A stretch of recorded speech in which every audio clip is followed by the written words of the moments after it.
there's that moment in your life when you finally figure out who you are and your flow.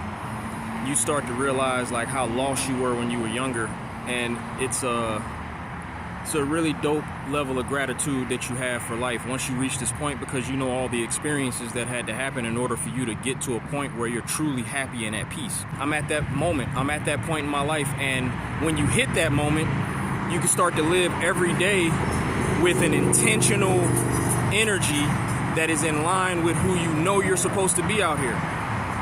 And then everything becomes a lot more light.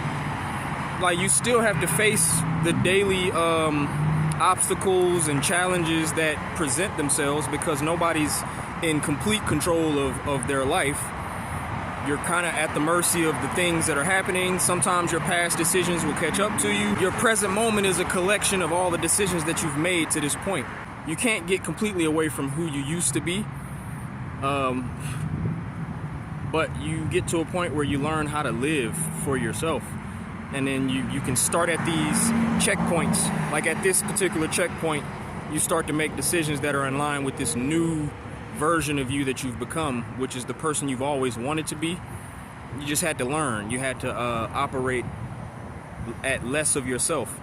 And when you get to that moment of full confidence, man, life is awesome. So I just want to encourage the people that are looking at this, if you're still in those places in your life, because everybody reaches this point at different times. I'm 35 and I feel like I've just hit it. Like 34 was definitely the age where I really started figuring it out, and I started to live for myself fully.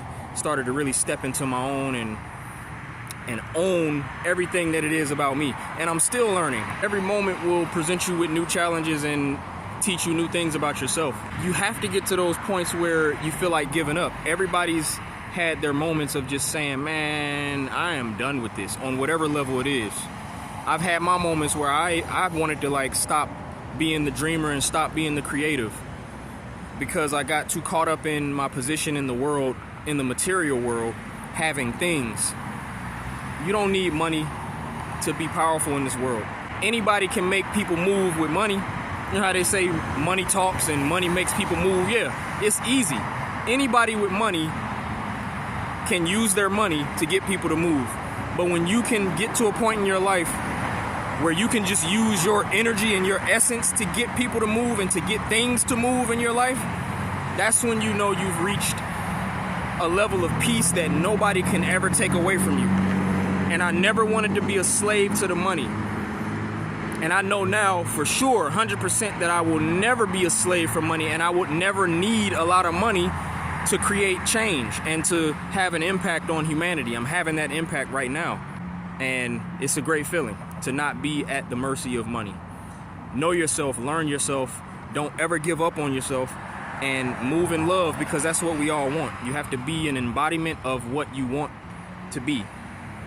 You have to be the person that you think you're not capable of being. You got these dreams and ideas in your mind that you feel are bigger than you. And that's what they're supposed to be, because you're bigger than you. You're bigger than the idea of who you think you are. And at different phases of your life, you start to learn how big you really are.